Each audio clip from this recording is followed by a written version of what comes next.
Sanibona, ngaphambi singene kwivideo namuhla, ngithi angithathe lethuba ngibonge i-support nothando enikhombise lona lingaphezu kokucabanga kwethu. Siyacela niqhubeke nisupporte njalo ngokubuka amavideo ethu, ungakhohlwa ukukhomenta, ushare, ulike. Siyafisa ukuzwa umbono wakho. Sicela ke singene kwivideo namuhla. Izolo ekuseni sivuke nezindaba ezithi uChief Whip womkhonto wesizwe party okuColleen Makhubela usesusiwe wareplacewa ngoDes van Rooyen osezoba uChief Whip womkhonto wesizwe party. Kunezinsolo kabathi bekanazo. Intambama izolo sathola indaba ezithi uPresident Zuma ekufikeni kwakhe nje usethe mayifika wabikela ukuthi uThumbeza uthatha isinqumo engazange wahlangana neNational High Command. Uvele wazithathela yena isinqumo sokususa uColleen Makhubela esihlalweni sokuba uChief Whip.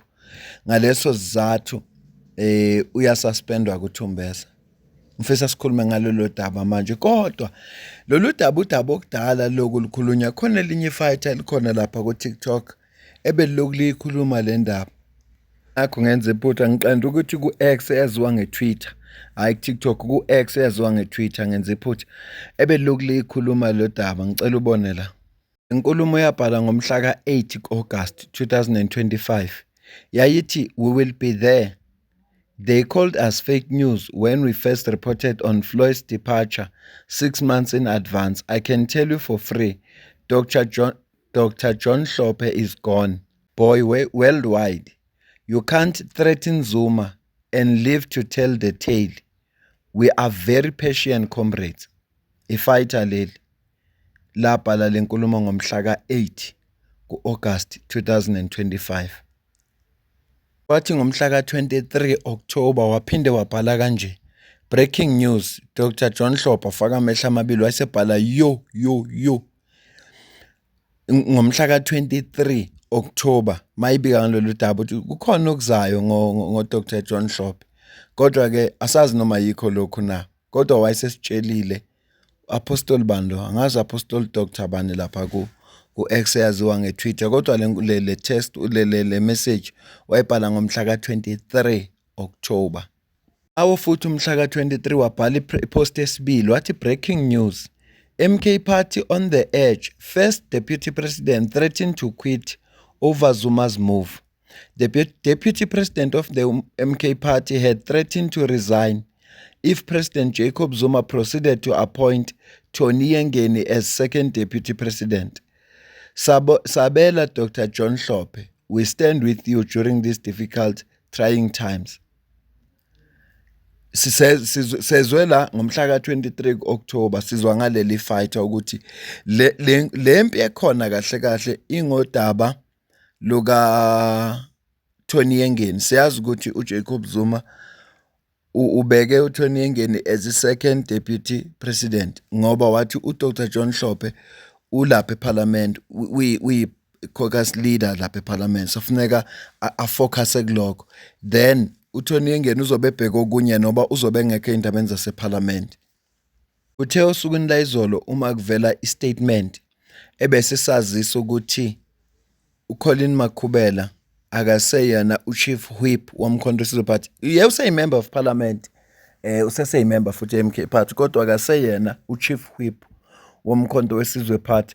Waphinde lo bhuti wabhala kanje wathi, "Azikhali, we can further confirm that preparations are underway for yet another major change in the parliamentary leadership. The MK party is expected to remove its disgruntled deputy president Dr. John Hlophe as its parliamentary leader. We will be there." Uyibhalele post emveni kokuba kuphuma indaba ezithi umama uColleen Makhubela akaseyona uChief Whip. Sesiyolala izolo sase sizizwe zendaba ezithi uDr. John Hlophe ususpendiwe. Sizofunda ke istatement esivela kumkhonto wesizwe party. Kodwa ngaphambi kokuba sifunde istatement esivela kumkhonto wesizwe party, uSamkele Maseko nezinye intatheli babhale kanje. Le message ibukeka njenge-message evela kuDr. John Hlophe. Ithi, "Please be advised that I shall not attend plenary tomorrow. I believe I have been suspended. I have asked Mzobe to request the president to terminate my MKP membership than suspended me. I'm waiting that communication now. Samukela Maseko uthi umthombo othembekile wangaphakathi ukhulume kanje, open quotes, there is a second deputy president, Tony Yengeni, who is in the country, national chair and other officials, but a person just takes a decision alone. There must be consequences, as we must now learn to removals we don't know about, close quotes.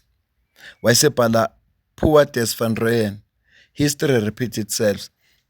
Njengoba imbiko ithi uThumbeza uthatha isinqumo yedwa engahlangananga nama-officials, siyazi ukuthi uZuma nabathize bebengekho la njengoba bebeseBurkina Faso.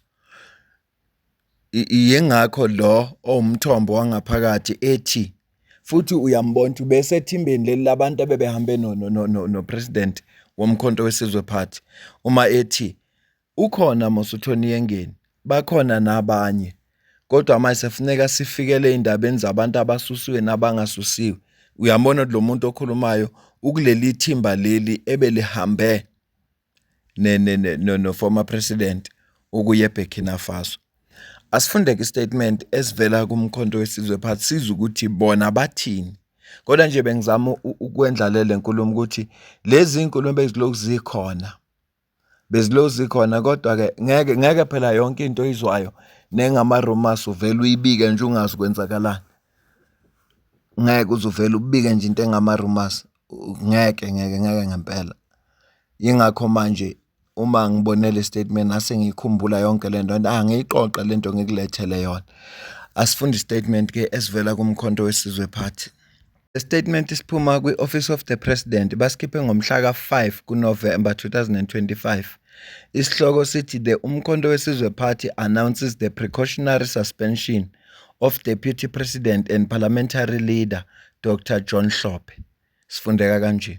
The umkhonto wesizwe party, MKP, wishes to inform its members, supporters and the general public that upon His Excellency President Jacob Zuma's arrival from a successful trip to Burkina Faso, His Excellency met MKP's national officials and received the briefing about changes affected at the National Assembly without a collective consultation. The President has taken a decision to issue a precautionary suspension to the party's Deputy President and the leader of the MKP Parliamentary Caucus, Dr. John Hlophe, from both his leadership roles with immediate effect, pending a full investigation on his conduct. This decision is meant to affirm and send a strong message to the principle of collective leadership across all structures within the Umkhonto wesizwe party. Consequently, the decision taken by Dr. John Hlophe to remove Comrade Colin Makhubela and appoint Comrade Des van Rooyen is therefore nullified. The leadership of the MK party remains firmly united and committed to upholding the principles of discipline, accountability and collective decision-making as enriched in the MK party constitution.